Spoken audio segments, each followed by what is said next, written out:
नमस्ते। आज के इस विशेष विश्लेषण में आपका स्वागत है। आज हम एक ऐसे विषय की गहराई में जाने वाले हैं जो हमारी पूरी व्यवस्था की नींव है, यानी जनगणना। जरा सोचिए, एक समय था जब जनगणना का मतलब सिर्फ कागज, पेन और मीलों तक पैदल चलना होता था। लेकिन आज हमारे पास तकनीक है। तो चलिए, बिना देरी किए इस ट्यूटोरियल में उतरते हैं और समझते हैं कि कैसे एक आम स्मार्टफोन और गूगल मैप्स जैसी तकनीक दुनिया के सबसे बड़े डेटा संग्रह अभियानों की तस्वीर बदल रही है। ये एक बहुत ही दिलचस्प और जानकारी से भरा सफर होने वाला है, इसलिए अपना पूरा ध्यान यही बनाए रखिएगा। अब आगे बढ़ने से पहले ही एक बहुत बड़ा सवाल हमारे सामने आकर खड़ा हो जाता है। क्या डिजिटल तकनीक हमारी उस पारंपरिक जनगणना की पूरी तरह जगह ले सकती है? ये एक ऐसा सवाल है जो आज के डेटा विज्ञान और जमीनी हकीकत के बीच एक जबरदस्त बहस छेड़ देता है। हम अक्सर मान लेते हैं कि तकनीक ने सब कुछ चुटकियों का खेल बना दिया है, लेकिन जब बात देश के हर एक घर, हर एक छोटी गली को गिनने की हो, तो क्या हम आंख बंद करके सिर्फ उपग्रहों पर भरोसा कर सकते हैं? इस ट्यूटोरियल के खत्म होने तक आपको इसका बिल्कुल सटीक जवाब मिल जाएगा। आज के इस गहन विश्लेषण में हम 4 अहम पड़ावों से गुजरने वाले हैं। पहला, नजरी नक्शे की मुख्य चुनौती। दूसरा, माई मैप से डिजिटल ड्राफ्टिंग। तीसरा, सैटेलाइट व्यू से फील्ड प्लानिंग। और चौथा, भौतिक सत्यापन आखिर अनिवार्य क्यों है। तो चलिए सबसे पहले हिस्से से शुरुआत करते हैं, नजरी नक्शे की मुख्य चुनौती। ये नजरी नक्शा सुनने में बड़ा साधारण सा शब्द लगता है ना, लेकिन आधिकारिक प्रक्रिया में इसकी अहमियत बहुत बड़ी है। असल में ये आपके आवंटित गणना ब्लॉक का वो लेआउट है जिसे आपको हाथ से बनाकर कागज पर या फिर आधिकारिक हाउस लिस्टिंग ऑपरेशंस ऐप पर जमा करना ही होता है। अब जरा खुद को उस स्थिति में रखकर देखिए। आप एक बिल्कुल अनजान इलाके में खड़े हैं जहां दर्जनों टेढ़ी मेढ़ी गलियां हैं। बिना किसी पहले की जानकारी के मैदान में उतरकर पूरे इलाके का एकदम सटीक हाथ से नक्शा बनाना, ये कोई मजाक नहीं है। इसमें गलतियों की गुंजाइश बहुत ज्यादा होती है। तो इस मुश्किल चुनौती से निपटा कैसे जाए? यहीं पर तकनीक हमारी मदद के लिए आगे आती है, लेकिन एक बहुत ही स्पष्ट शर्त के साथ। गूगल मैप्स इस नजरी नक्शे का अंतिम विकल्प नहीं है। मतलब आप सीधे मैप का स्क्रीनशॉट लेकर जमा नहीं कर सकते। तो फिर इसका काम क्या है? हम इसका इस्तेमाल फील्ड में जाने से पहले की तैयारी के लिए एक बेहतरीन टूल की तरह करेंगे। ये हमें बिना थके घर बैठे ही हमारे पूरे इलाके की एक बहुत ही साफ तस्वीर दे देता है। और इसी के साथ हम अपने दूसरे एजेंडे पर आते हैं, माई मैप से डिजिटल ड्राफ्टिंग। यहाँ असली जादू शुरू होता है। हम गूगल माई मैप्स का इस्तेमाल करके एक आम मैप के ऊपर अपनी खुद की एक प्राइवेट लेयर बनाने वाले हैं। इसके मुख्य रूप से 3 चरण हैं। सबसे पहले सीमाएं खींचना। आप टूल की मदद से अपने ब्लॉक की एकदम सटीक बाउंड्री बना लेते हैं ताकि आप गलती से भी अपने क्षेत्र के बाहर न जाएं। दूसरा है लैंडमार्क चिन्हित करना। स्कूल हो, मंदिर हो या कोई पार्क, आप उन्हें पिन कर सकते हैं और अपनी ज़रूरत के हिसाब से उनके रंग और आइकॉन बदल सकते हैं। और तीसरा, जो सबसे अहम है, आंतरिक गलियों को ट्रेस करना। आप उन छोटी छोटी पगडंडियों और गलियों को भी मैप कर सकते हैं जो शायद नॉर्मल मैप पर आसानी से दिखती भी नहीं है। ये साबित करता है कि एक आम सा टूल कितनी शक्तिशाली प्लानिंग मशीन बन सकता है। अब चलते हैं हमारे तीसरे चरण की ओर, सैटेलाइट व्यू से फील्ड प्लानिंग। जैसे ही आप अपने मैप को सैटेलाइट व्यू में बदलते हैं, आपका नजरिया आसमान से जूम इन हो जाता है। आप सचमुच इमारतों की छतें देख रहे होते हैं। इससे फायदा क्या है? आप उस इलाके में एक कदम भी रखने से पहले ही वहां मौजूद मकानों की संख्या का एक अच्छा खासा अंदाजा लगा लेते हैं। आप उन इमारतों को पहचान सकते हैं जो शायद मुख्य सड़क से नजर ही ना आए या जो बिल्कुल नई बनी हो। और हाँ, गूगल मैप्स का रूलर टूल तो सच में एक गेम चेंजर है। इससे आप किसी भी सड़क की बिल्कुल सटीक लंबाई नाप सकते हैं। इसका मतलब है कि जब आप अपना हाथ से नक्शा बनाएंगे तो उसका स्केल एकदम परफेक्ट होगा। सैटेलाइट इमेज और रूलर टूल मिलकर आपके काम के लिए एक बहुत ही मजबूत डिजिटल कंकाल तैयार कर देते हैं। अब हम आ पहुंचे हैं अपने अंतिम और सबसे महत्वपूर्ण हिस्से पर। भौतिक सत्यापन क्यों है अनिवार्य? यहाँ आपको डिजिटल और ज़मीनी हकीकत का फ़र्क समझना होगा। डिजिटल ड्राफ्टिंग आपको सिर्फ एक रफ लेआउट देती है, एक ऐसा ढांचा जो आपको बड़ी गलतियों से बचाता है। लेकिन भौतिक सत्यापन यानी फिजिकल वेरिफिकेशन, ये वो समय है जब आप असल में उस ज़मीन पर चल रहे होते हैं। हो सकता है डिजिटल मैप में आपको जहाँ एक खाली मैदान दिखा हो, वहाँ आज एक नई बिल्डिंग खड़ी हो, या जो मकान मैप में दिख रहा था वो अब टूट चुका हो। भौतिक सत्यापन आपको मौका देता है कि आप अपनी आंखों से वास्तविक स्थिति को देखें और अपने उस रफ स्केच को रियल टाइम में अपडेट करें। तकनीक आपकी मदद कर सकती है, लेकिन वो आपके फील्ड वर्क की जगह कभी नहीं ले सकती। हालांकि जब आप मैदान में होते हैं तब भी ये स्मार्ट तकनीक आपका साथ नहीं छोड़ती। आप चलते फिरते अपने मोबाइल ऐप का इस्तेमाल कर सकते हैं। आधुनिक जनगणना में कई बार खास इमारतों के बिल्कुल सटीक अक्षांश और देशांतर यानी लैटिट्यूड और लॉन्गिट्यूड की ज़रूरत होती है। आप फील्ड में खड़े होकर सिर्फ मैप पर एक क्लिक करके ये सटीक निर्देशांक निकाल सकते हैं। डेटा को एकदम सटीक बनाने के मामले में ये सच में एक बहुत बड़ा और क्रांतिकारी कदम है। गूगल मैप्स भौतिक सत्यापन की जगह नहीं ले सकता। ये आधिकारिक निर्देश सिर्फ एक वाक्य नहीं है, बल्कि एक बहुत ही गंभीर चेतावनी है। इसे हमेशा याद रखिए। ऐसा क्यों है? क्योंकि उपग्रह से ली गई तस्वीरें हर रोज अपडेट नहीं होती। मैप पर जो दिख रहा है और जमीन पर जो है उसमें महीनों या सालों का अंतर हो सकता है। इसीलिए आधिकारिक प्रक्रिया हमेशा और हमेशा फिजिकल वेरिफिकेशन को ही सबसे ऊपर रखती है। अंतिम डेटा वही होगा जो आप खुद जमीन पर जाकर अपनी आंखों से देखकर दर्ज करेंगे। तो जैसे जैसे हम इस ट्यूटोरियल के अंत में आ रहे हैं, मैं आपको सोचने के लिए एक बहुत ही गहरे सवाल के साथ छोड़ना चाहती हूँ। जरा सोचिए, भविष्य की जनगणनाओं में जब तकनीक आज से भी कई ज़्यादा उन्नत हो जाएगी, तब डेटा जुटाने के लिए हमारी इंसानी आंखों और अंतरिक्ष में घूमते उपग्रहों में से किस पर ज़्यादा भरोसा किया जाएगा? आज हमने देखा कि तकनीक बेशक हमारी राह आसान करती है, लेकिन ज़मीनी सच्चाई को परखने के लिए इंसानी कदम आज भी उतने ही ज़रूरी हैं। इस विश्लेषण से मिली सीख पर ज़रूर गौर कीजिएगा। आज के इस ट्यूटोरियल में मेरे साथ बने रहने के लिए आपका बहुत बहुत शुक्रिया। सीखते रहिए और हर बारीकी पर नज़र बनाए रखिए। नमस्कार। चलिए सीधे आज की इस बेहद अहम ब्रीफिंग की शुरुआत करते हैं। देखिए, एक प्रगणक यानी एन्यूमरेटर के तौर पर आपका फील्ड वर्क कोई आम रूटीन काम नहीं है। ये एक क्रिटिकल मिशन है और इस मिशन में आपका सबसे बड़ा और असरदार हथियार कोई कागज का पुलिंदा या नक्शा नहीं है, बल्कि वो आपके हाथ में मौजूद आपका अपना स्मार्टफोन और उसमें मौजूद गूगल मैप्स है। आज हम कोई किताबी बातें नहीं करेंगे, बल्कि हम एक बहुत ही प्रैक्टिकल मास्टर क्लास से गुजरने वाले हैं।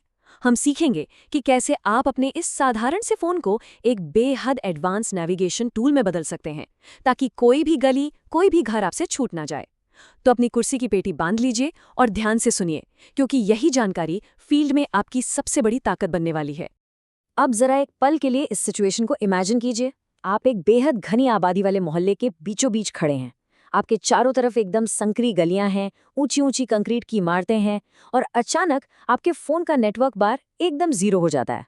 आपका डेटा कनेक्शन पूरी तरह टूट चुका है और स्क्रीन पर बस वो लोडिंग वाला गोल चक्र घूम रहा है। किसी भी फील्ड वर्कर के लिए ये पल किसी बुरे सपने से कम नहीं होता है ना? ऐसे नो सिग्नल वाले इलाके में आपका अगला कदम क्या होगा? बिना नक्शे के आप अपना रास्ता कैसे खोजेंगे? देखिए, ये सिर्फ एक सवाल नहीं है, बल्कि एक कड़वी जमीनी हकीकत है जिसका सामना आपको करना ही पड़ सकता है। लेकिन टेंशन मत लीजिए, इस क्रिटिकल गाइड में हमारे पास इस संकट को मात देने का एक एकदम अचूक तरीका मौजूद है।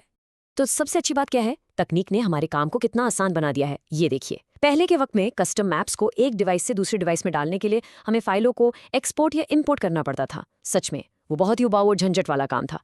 लेकिन अब हमारे पास सबसे बड़ा रणनीतिक फायदा है ऑटोमेटिक सिंकिंग।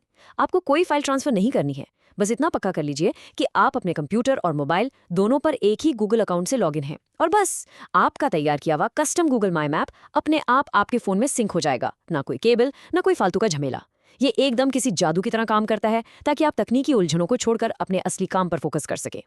तो चलिए, फील्ड में उतरने से पहले अपने इस हथियार को लोड करना सीखते हैं। एक कमांडर की तरह इन स्टेप्स को फॉलो कीजिए। स्टेप 1, अपने स्मार्टफोन पर अपना normal Google maps app open करें। स्टेप 2, स्क्रीन के एकदम नीचे जो यू या पुराने वर्जन में सेव्ड का आइकन होता है उस पर टैप करें। स्टेप 3, अब इस सेक्शन में थोड़ा नीचे स्क्रॉल करें और मैप्स वाले ऑप्शन को चुनें। यहाँ आपको अपने सारे कस्टम मैप्स की लिस्ट दिख जाएगी। और आखिर में स्टेप 4, बस अपने सेंसस लेआउट मैप पर टैप कर दें, और जैसे ही आप ये करेंगे, आपका वो साधारण सा दिखने वाला मैप एक पावरफुल स्ट्रेटेजिक टूल में बदल जाएगा। ये प्रोसेस असल दुनिया के ऊपर एक डिजिटल लेयर बिछा देती है, जो आपको वो दिखाती है जो आम लोगों को नजर नहीं आता। अब आप सोच रहे होंगे कि इसका असली फायदा क्या है, तो जरा इन दोनों को कंपेयर करके देखते हैं। अगर आप एक आम नागरिक वाला जीपीएस मैप देखेंगे तो उसमें आपको क्या मिलेगा? बस कुछ मुख्य सड़कें, दुकानें और बेसिक रास्ते। लेकिन जनगणना के इतने अहम काम के लिए ये बिल्कुल भी काफ़ी नहीं है। वहीं दूसरी तरफ जब आप अपना कस्टम मैप खोलते हैं तो ये सिर्फ एक नक्शा नहीं रह जाता, ये एक बहुत ही डिटेल्ड एन्यूमरेशन ब्लॉक ओवरले बन जाता है। इसमें आपके ब्लॉक की एकदम सटीक सीमाएं, मार्कर्स और वो खास इलाके साफ साफ डिफाइन होते हैं जिन्हें आपको कवर करना है।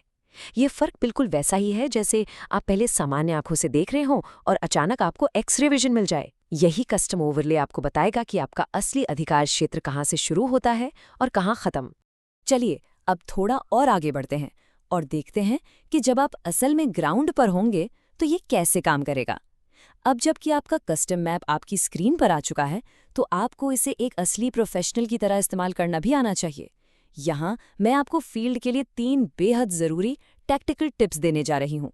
यकीन मानिए, ये वो तकनीकें हैं जो आपके नेविगेट करने के तरीके को पूरी तरह से बदल कर रख देंगे। पहली टिप है लेजेंड को समझना, दूसरी है नेविगेशन का सही इस्तेमाल, और तीसरी, जो शायद सबसे ज़्यादा ज़रूरी है, वो है सैटेलाइट व्यू को ऑन करना। तो आइए इन तीनों को एक एक करके गहराई से समझते हैं। तो सबसे पहले बात करते हैं लेजेंड दिखने की।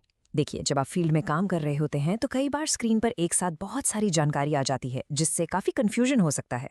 मान लीजिए आपको सिर्फ ये देखना है कि आपके ब्लॉक की बाउंड्री कहाँ है, लेकिन आपकी स्क्रीन पर इमारतों के मार्कर भी नजर आ रहे हैं। ऐसे में आप क्या करेंगे? बहुत सिंपल है, बस नीचे की तरफ अपने मैप के नाम पर टैप करें और व्यू मैप लेजेंड चुनें। यहाँ से आप अपनी ज़रूरत के हिसाब से अलग अलग डेटा लेयर्स को, जैसे कि इमारतें या सीमाएं, चालू या बंद कर सकते हैं। आसान शब्दों में कहूँ तो ये फीचर आपकी स्क्रीन से फालतू की भीड़ को हटा देता है, ताकि आप सिर्फ उसी डेटा पर फोकस कर सके जिसकी आपको उस वक्त सबसे ज़्यादा ज़रूरत है। अब जरा इस दूसरी तकनीक पर ध्यान दीजिए। ये आपको शहरों के उन उलझे हुए रास्तों में भटकने से बचाएगी। जब आपका कस्टम मैप खुला हो तो स्क्रीन पर दिखने वाले लेयर्स आइकन पर टैप करें, वो जो एक चौकोर सा निशान होता है, और वहां से सैटेलाइट मोड को सिलेक्ट कर लें। अब आप पूछेंगे कि ये मोड इतना खास क्यों है? वो इसलिए क्योंकि एक नॉर्मल मैप आपको पतली गलियों के अंदर का हाल नहीं दिखा सकता, लेकिन सैटेलाइट व्यू आपको सीधा आसमान से एक बहुत ही क्लियर नज़ारा देता है। जब आप पैदल चल रहे होते हैं तो छतों की असली बनावट, पेड़ों के पीछे छुपे हुए रास्ते या 2 घरों के बीच की वो पतली सी पगडंडी, ये सब पहचानने में ये व्यू आपकी जबरदस्त मदद करता है। अपने आसपास के माहौल को समझने का इससे पावरफुल तरीका और कोई नहीं है। लेकिन एक मिनट रुकिए, याद है हमने शुरुआत में एक डरावने सवाल की बात की थी। क्या होगा अगर आप किसी ऐसे इलाके में पहुंच जाएं जहां ये सैटेलाइट व्यू लोड ही ना हो? क्या होगा अगर आप उस नो सिग्नल वाले डेड जोन में पूरी तरह से फंस जाएं? ये बात हमेशा याद रखिए कि गूगल माई मैप्स के इस शानदार कस्टम ओवरले को काम करने के लिए इंटरनेट की ज़रूरत होती है। अगर आप किसी ऐसे एनुमरेशन ब्लॉक में हैं जहां नेटवर्क बहुत वीक है या एकदम गायब है, तो आपकी ये सारी रणनीतियां धरी की धरी रह जाएंगी। इसीलिए एक स्मार्ट और तैयार कमांडर की तरह हमारे पास एक सॉलिड बैकअप प्रोटोकॉल होना ही चाहिए, एक ऐसा अचूक तरीका जो नेटवर्क ना होने पर भी हमें रुकने ना दे। और ये है आपका वो अल्टीमेट बैकअप प्रोटोकॉल। लेकिन ध्यान रहे, ये काम आपको फील्ड में निकलने से पहले करना है, जब आप अपने सुरक्षित बेस कैंप में हों, यानी घर या ऑफिस के तेज और भरोसेमंद वाईफाई नेटवर्क पर हों। मैं इस बात पर फिर से जोर दे रहा हूं, ये काम आपको फील्ड में जाने से पहले ही कर लेना है। स्टेप 1, अपने गूगल मैप्स ऐप में ऊपर अपनी प्रोफाइल पिक्चर पर टैप करें। स्टेप 2, जो मेनू खुलेगा उसमें से ऑफलाइन मैप्स को चुनें। स्टेप 3, इसके बाद सिलेक्ट योर ओन मैप पर टैप करें। और आखिर में स्टेप 4, आपकी स्क्रीन पर जो एक आयताकार बॉक्स आएगा उसे अपने ब्लॉक के ऊपर सेट करें और डाउनलोड बटन दबा दें। बस, अब आपके फ़ोन में उस इलाके की सारी ज़रूरी जानकारी सेव हो चुकी है और आप इसे बिना इंटरनेट के भी आराम से यूज़ कर सकते हैं। अब जो बात मैं आपको बताने जा रहा हूं उसे बिल्कुल ध्यान से सुनिएगा। इस पूरी ब्रीफिंग का ये सबसे ज़्यादा क्रिटिकल निर्देश है। देखिए, सिर्फ ऑफलाइन मैप डाउनलोड कर लेना ही काफ़ी नहीं है, क्योंकि जो आपका कस्टम माई मैप ओवरले है वो तो अभी भी इंटरनेट पर ही चलता है। तो इसका पक्का इलाज क्या है? इलाज ये है, जब आप अपने घर या ऑफिस के वाईफाई जोन में हो, ठीक उसी वक्त ऐप में अपना वो कस्टम माई मैप खोल लीजिए, उसे पूरी तरह से लोड होने दीजिए, और फिर यही वो सबसे अहम बात है, अपने ऐप को बिल्कुल भी बंद मत कीजिएगा। उसे बैकग्राउंड से स्वाइप करके हटाना नहीं है और ना ही अपने फ़ोन को रीस्टार्ट करना है। अगर आप ऐप को बैकग्राउंड में चालू रखते हैं तो मैप का सारा डेटा आपके फ़ोन की कैशे मेमोरी में सेव रहता है। इसका सीधा सा मतलब ये है कि जब आप उस नो सिग्नल वाले इलाके में घुसेंगे तब भी आपका वो कस्टम ओवरले आपकी स्क्रीन पर किसी जादू की तरह दिखता रहेगा। यकीन मानिए, ये एक छोटी सी ट्रिक फील्ड में आपकी बहुत बड़ी मदद करेगी। तो साथियों, अब आप पूरी तरह से तैयार हैं और आपके पास इस मिशन के सारे हथियार मौजूद हैं। आपके पास ऑटोमेटिक सिंकिंग की ताकत है, आपके पास नेविगेट करने और सैटेलाइट व्यू इस्तेमाल करने की टैक्टिक्स हैं, और सबसे बड़ी बात, आपके पास उस नो सिग्नल जोन को भी मात देने का एक फुल प्रूफ बैकअप प्रोटोकॉल है। अब आपका ये स्मार्टफोन कोई मामूली डिवाइस नहीं रहा, बल्कि जनगणना के इस बेहद अहम मिशन का सबसे पावरफुल टूल बन चुका है। तो अब बस एक ही सवाल बचता है। नक्शा आपके पास है, प्रोटोकॉल आपको मालूम है, तो क्या आप पूरे कॉन्फिडेंस के साथ उन अनजाने रास्तों को मैप करने के लिए तैयार हैं? इस जानकारी का पूरा इस्तेमाल कीजिए, हर एक घर तक पहुंचिए और अपने इस मिशन को 100% सफल बनाइए। आज के इस मार्गदर्शक सत्र से जुड़ने और अपना कीमती समय देने के लिए आपका बहुत बहुत धन्यवाद। आपके फील्ड वर्क के लिए आपको ढेर सारी शुभकामनाएं।